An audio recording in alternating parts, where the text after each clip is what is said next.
Hello everyone. आज हम discuss करने वाले हैं इंटरनेशनल ट्रेड में balance of trade.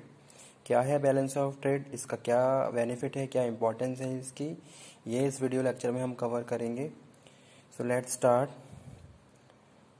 Balance of trade.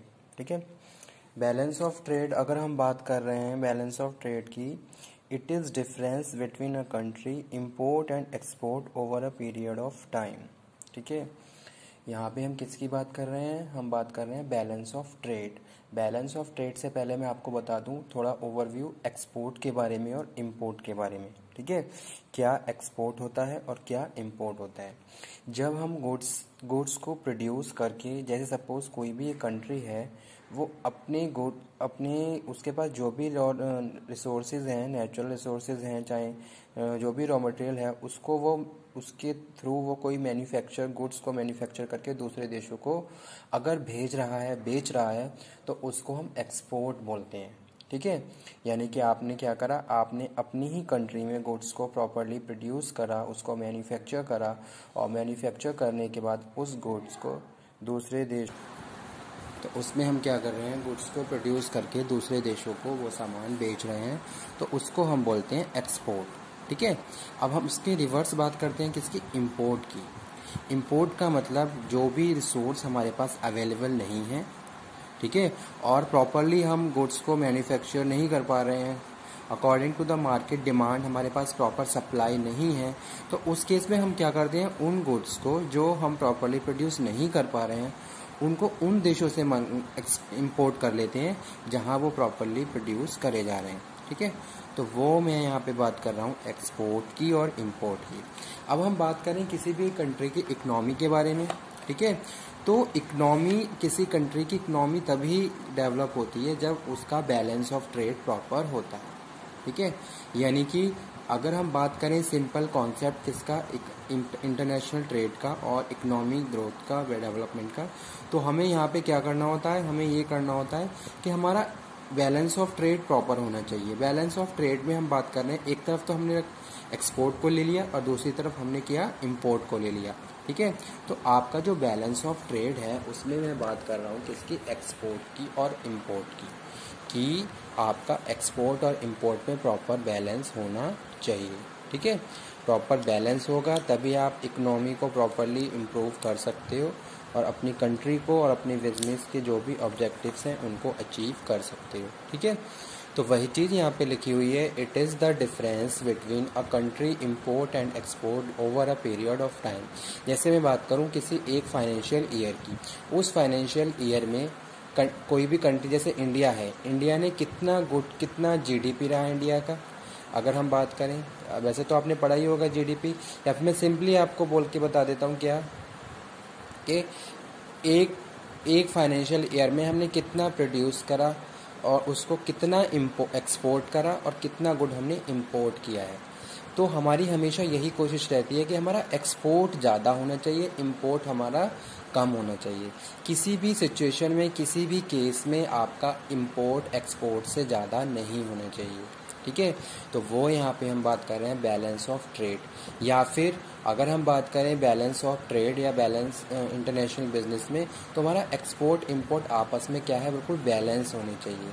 ठीक है, ऐसा नहीं है कि आपका एक्सपोर्ट कम है और आपका इंपोर्ट ज़्यादा है। अगर इस तरह की सिचुएशन किसी भी कंट्री के साथ हो रही है, इट मीन्स कि इकोनॉमी उसकी क्या है, फिर वीक हो रही है, पुअर इकोनॉमी में हो रही है उसकी। ठीक है, या फिर अंडर डेवलपिंग कंट्री में वो कंट्री काउंट हो, अगर वो कंट्री अंडर डेवलपिंग कंट्री में चल रही है, तो उस पर बैरियर्स, जो भी ये ट्रेड है एज अ बैरियर का काम कर रहा है उसकी ग्रोथ में। ठीक है, तो वो यहाँ पे मैं बात कर रहा हूँ balance of trade. It is largest component on balance of payment for all the Nations. ठीक है, अब बैलेंस ऑफ ट्रेड क्या है, लार्जेस्ट क्या है, it is largest component of balance of payment for all Nations. Balance of trade is one of the indicator of economy, जो भी मैंने आपको बताया था। ठीक है, बैलेंस ऑफ ट्रेड क्या है, इंडिकेटर्स है किसी भी कंट्री की इकोनॉमी के लिए। ठीक है, इकोनॉमी हमें प्रॉपरली अपनी किसी भी कंट्री की इकोनॉमी के बारे में बात करें तो वहाँ पे कुछ पॉइंट्स ऐसे हैं जो हम कंसीडर करते हैं, जैसे कि क्या है, बैलेंस ऑफ ट्रेड, आपका एक्सपोर्ट इंपोर्ट में प्रॉपर बैलेंस होना चाहिए। बैलेंस ऑफ पेमेंट वो भी इन्फ्लुएंस करता है हमारी इकोनॉमी को, ठीक है। करेंसी रेट फ्लक्चुएशन वो यहाँ पे हम बात कर रहे हैं, किस तरीके से करेंसी रेट अप और डाउन होते हैं, ठीक है। तो ये सारे ऐसे फैक्टर्स हैं जो कहीं ना कहीं हमारी कंट्री की इकोनॉमी को इन्फ्लुएंस करते हैं, उस पर इम्पैक्ट डालते हैं। तो इसीलिए यहाँ पे लिखा हुआ है balance of trade is one of the indicator of the economy.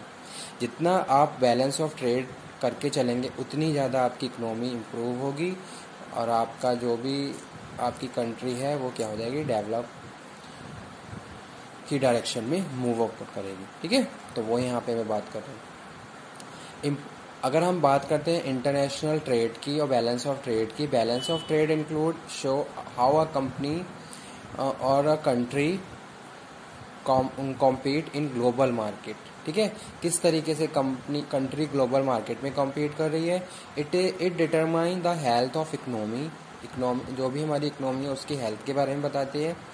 And inter relationship with the rest of the world, क्या हमारा दूसरे कंट्रीज के साथ इंटर रिलेशन चल रहा है, ठीक है। वो सारी चीज़ें हमें पता चलती है बैलेंस ऑफ ट्रेड और बैलेंस ऑफ पेमेंट की, ठीक है। अब जैसे मैं यहाँ पे एक एग्जांपल कोट कर देता हूँ आप लोगों को ताकि आपको और ज़्यादा अच्छे से समझ में आ जाए। सपोज कंट्री ए है, कंट्री ए का कंट्री बी के साथ क्या है, बिजनेस चल रहा है, ठीक है। ये कंट्री ए, ये कंट्री बी, कंट्री ए का कंट्री बी के साथ क्या है, बिजनेस चल रहा है। कंट्री ए कंट्री बी को बहुत सारे गुड्स एक्सपोर्ट कर रहा है, कंट्री बी भी कंट्री ए को बहुत सारे गुड्स एक्सपोर्ट, यानी कि दोनों में एक्सपोर्ट इंपोर्ट दोनों प्रॉपरली चीज़ें चल रही हैं, ठीक है। अब यहाँ पे हम बात कर रहे हैं कैसे, किस तरीके से ये कंट्री इंटरनेशनल मार्केट में अदर कॉम्पिटिटर्स को कॉम्पीट कर सकती हैं, पहली चीज़ ये, ठीक है। और कहीं ना कहीं इनकी जो भी बिजनेस की सिचुएशंस होंगी उसके हिसाब से इनकी इकोनॉमी रिफ्लेक्ट हो रही होगी कि इनकी इकोनॉमी कहाँ स्टैंड कर रही है। जितना ज़्यादा बैलेंस ऑफ पेमेंट होगा, प्रॉपरली बैलेंस ऑफ ट्रेड है, प्रॉपरली बैलेंस ऑफ पेमेंट है, करेंसी फ्लक्चुएशन प्रॉपर नहीं हो रहा है, ठीक है। प्रॉपरली आप क्या कर रहे हो, बैलेंस ऑफ पेमेंट टाइम भी सारी चीज़ें आपकी प्रॉपरली प्रोसीड हो रही हैं, आपकी जो करेंसी है उसकी वैल्यू प्रॉपर चल रही है मार्केट में, तो उस केस में ये सारी सिचुएशन पॉजिटिव सिचुएशन होती है किसी भी कंट्री की इकोनॉमी के लिए, ठीक है। तो वो यहाँ हम बात कर रहे हैं country compete in a global market. पहली चीज़, ग्लोबल मार्केट में हम तभी कॉम्पीट कर सकते हैं जब हम फाइनेंशियली इकोनॉमिकली बहुत ज़्यादा डेवलप्ड हैं, ठीक है, या फिर डेवलपिंग में चल रहे हैं, तो उस केस में हम बात कर रहे हैं। It includes physical goods and intangible services. If we are talking about the international trade या balance of trade, it is very important piece of understanding the global puzzle of international trade, ठीक है। When export are greater than import, then balance of trade is positive और favorable, ठीक है। जो भी मैंने आपको अभी बताया था, अगर हमारा बैलेंस ऑफ ट्रेड प्रॉपर है, एक्सपोर्ट ज़्यादा है इम्पोर्ट से, तो ये हमारे लिए फेवरेबल और पॉजिटिव सिचुएशंस है किसी भी कंट्री की, ठीक है। तो ये था कुछ थोड़ा सा टॉपिक, एक ओवरव्यू किसके बारे में, बैलेंस ऑफ ट्रेड के बारे में, क्या बैलेंस ऑफ ट्रेड होता है, कौन कौन से फैक्टर कंसीडर करते हैं, कौन कौन से फैक्टर इन्फ्लुएंस करते हैं बैलेंस ऑफ ट्रेड के, और इसके कुछ इंपॉर्टेंस जो मैंने आपके साथ आज डिस्कस करे हैं। ओके।